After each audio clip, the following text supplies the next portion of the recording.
Welcome to the Popish Plot. I'm Nate. I'm Jessica. And I'm Mike. And we're back for more January saints. Yep. These are saints which in many cases are much lesser known than a lot of other saints. So well, there's the big ones that everybody knows, or vaguely knows of. Yes. St. Francis, St. Anthony, who's good for finding lost things. Yep. But anyway, we're going to start back up on the 16th with a saint who is a saint of a place that no longer exists. Now, it's because it got renamed and so forth. Mm-hmm. It's not like he's the saint of Atlantis, because that would be cool, but, you know. I mean, it still exists. It's just below the waves. Theoretically, unless it was all an allegory. I don't know. I mean, imagine being the last bishop of a place that just sort of like, you know... Sure. I don't know if he was the last bishop of this place, but he was a bishop of a see that is no longer. I'm just saying. Yeah. What would be most impressive, though, is if you were a bishop of a place that genuinely ceased to be. Like, there's just this hole in the earth there. Like, you're the bishop of the mystery spot. I don't know, because being the last bishop of a place like that might imply that you were very bad at bishoping. I mean, God erased this from his creation. You were terrible. I'm not going to flood the whole world, but right there, yeah, that's good. I mean, realistically, at some point in time in the great span of human history, there will be a time when all the bishops are the last bishop. Oh, sure. Of the place where they're a bishop of. Oh, sure. Well, I mean, again, most of our auxiliary bishops, hold a titular see, so that they are the bishop in right of some place. They just aren't, there's not an actual Christian presence there anymore. Yes. I don't know. Now I'm imagining, a bishop that's kind of cheeky, like the bishop of Orlando was when they went to the moon. Bishop of the moon, sure. Who was a bishop at the end of the world and be like, all right, there's no living pope, so no one can take my resignation when I hit the old age requirement. I am eternally the bishop of this place. The bishop at the end of time.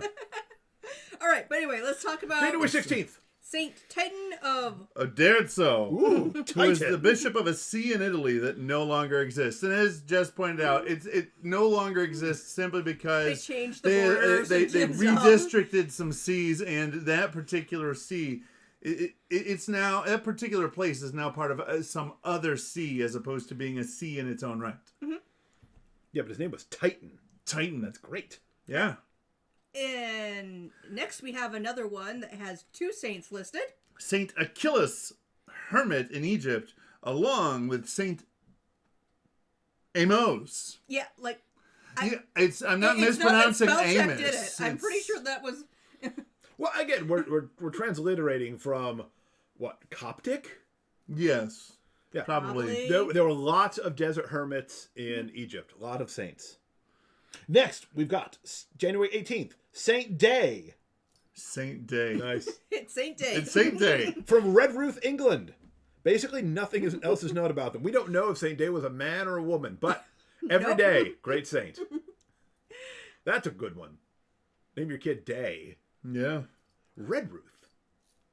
Saint Canute IV, also known as Knud, King of Denmark and martyr.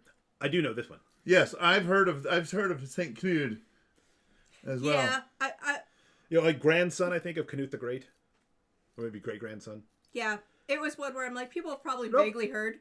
But, it's awesome though. But I'm like, but you want to be able to say Knud? Plus, he was martyred for the faith. Good man. Mm-hmm. And we have so few Danish saints listed on the thing. Yep. January 20th, St Molagga, a.k.a. Laincin, Irish bishop that founded a monastery in Wales. Yeah. I wonder what the actual pronunciation of those words is, because they look fascinating. Mm-hmm. This next one, the 21st, I have to wonder if he was as cool of an individual as he sounds. Because St Lawdog Welsh. Yeah! Well, St Lawdog, who was Welsh. Who was Welsh. No fun. That's our one fact. He's Lawdog. St Lawdog. St Lawdog. Listen, big fan of St. Thomas More, but how is Lawdog not the patron saint of attorneys? He's Lawdog. I'm sorry. I think he's the patron saint of bounty hunters. Units. He could do both. Okay, and then he's the law dog. For the 22nd, we have a saint's name that we've never heard of this saint name Nope. ever before. This is brand new. If you've heard this name before, you're somebody special. You're going to be really surprised by this one. Yep. Here we are. January 22nd. St Anastasius XIV. Yes!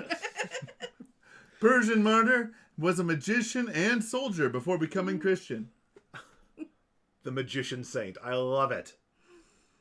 Oh, St. Anthony. Oh, St. Anastasius. And they all have Roman numerals, which is great. Because there's so many of them. There's so many of them. Yes, absolutely. Who died in January, apparently. I mean, with the numbers we're getting, there's going to be a few each month, statistically. But It's a bad month for Anastasius. January 23rd. Saint Emerentiana, a martyr who was possibly St. Agnes's foster sister. Ooh. Huh. Emerentiana.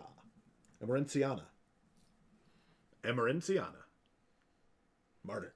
given that Agnes means Lamb of God, I'm just imagining that actually means one of the very similarly named weasel family things, and all the kids were named after animals and they're vaguely religious. Saint Ermine. Sure.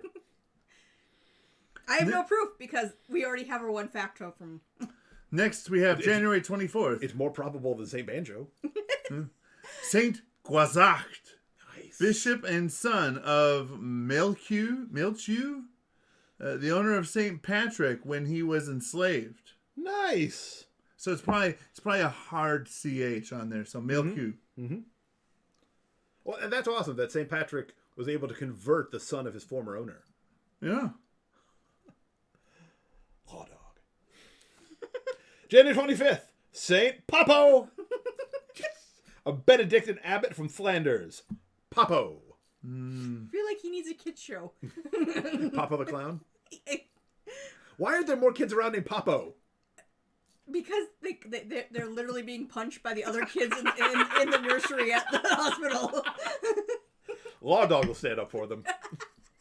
Once they can hold their neck up in this situation. I think, though, this next one needs to have it is a bishop, and I think their crozier needs to double as a really big sword.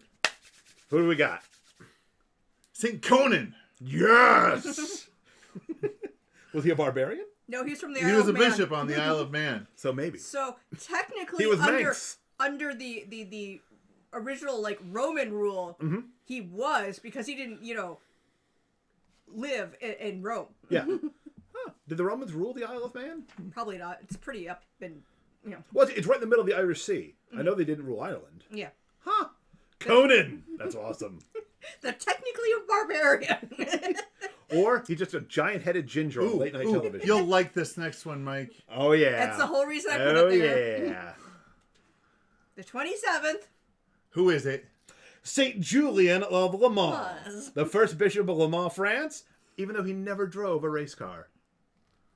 Now, I But don't if he know how they did, it drove would a have been. chariot. But if he did, it would have been for 24 hours. The horses would die. They switch horses. They switch drivers. True. That was the whole secret of the Pony Express. You switch horses. Yes. You can't run a single horse like that. No, it's very cool because the cathedral in Le Mans is dedicated to St. Julian. And they do scrutineering out in front of it in the weeks before the race. It's very scenic. So, in closing, even though we still have a few more saints, I did a horrible job of picking ones you haven't heard of before, only for the jokes and humor. I make a personal study of the saint, so on some of these days where there's not a big one, you're going to run it. Plus, that would drew my attention. Come on, he's the Saint of Le Mans. The first bishop of Le Mans. Not like the 22nd or something. You're like, no. Number one. He's like, one day men will drive in circles. It would be glorious. I wonder if the bishop of Le Mans blesses the cars. I would hope so. I'd show up for it. And if not, if they watch our show and go, you know what? That's my new thing. Actually, Your Excellency, we beseech you. whether Whether he does or not, if I had a car there, I would be pestering him day and night up until the race. Just be like, come on, can't you just look? I realize you're busy. I'm not asking you to bless it so that I win. I'm just asking you to bless the car so that everyone comes home alive. That's right. We just want to have a safe, fun race And possibly win. and possibly win. I mean, if we can win, all the better. All right. Next, we have Blessed Lawrence Wang. I'm going to assume it's Wang and not Wang. But martyr, killed by beheading. Yeesh. I haven't heard of a St. Lawrence yet who's had a No St. Lawrence has died peacefully to sleep as far as we know. Just something to think about when you're naming your kids. You want them to be saints. Oh. But if you name them Larry, they will be memorable. Amen. Next, January 29th, we have St. Blath, a.k.a. Flora, a cook in St. Bridget's convent. Blath. Go with Flora. On the 30th, we have St. Barsimaeus, Syrian bishop, once thought to be a martyr. But no longer? Question mark? It is now questioned whether they were martyred or not. Maybe it's just a confessor. Yeah. I believe they were jailed for the faith, but but there's question about whether they survived that or not. Absolutely. It is important that the Bolandis and others continue this good work. Next. And finally, St. Julius of Novara, priest and missionary. His brother Julian was a deacon missionary. Ooh. Julius and Julian. Very inventive parents. St. Crispin Crispian, yeah.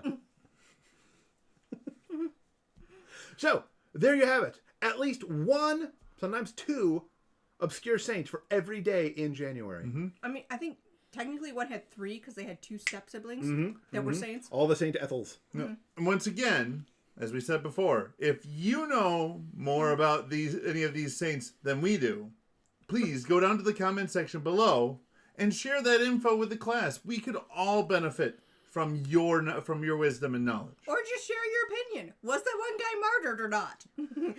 How badly did we slaughter their name? Do you think they should bless all the cars at Le Mans? Are you a law student who's going to found a society of St. Lawdog? I'm sure we're mispronouncing that one. Nope. That'd be awesome if he was the patron of canon lawyers. Lawdog. It's the law, dog. Or give us a guide to how to pronounce Lawdog. Other than Lawdog. Yes. We know it's Welsh, so that should help. Spell it phonetically it's literally for us. spelled Lawdog. Lawdog. I don't know how else to pronounce that. But it's Welsh, so for all I know, there's silent letters in there that just don't get spelled or. And just comment below with obscure saints that we may have missed. Someone who is near and dear to your heart, about whom you wish others to know. Or as we've always said with our saint episodes, if there's a saint that you would like us to talk more about, down in the comments, let us know. Mm-hmm. That's a great thing about knowledge. You gain more not by hoarding it, but by sharing it. So, until that next time, remember to live your faith. Love your faith. Share that love.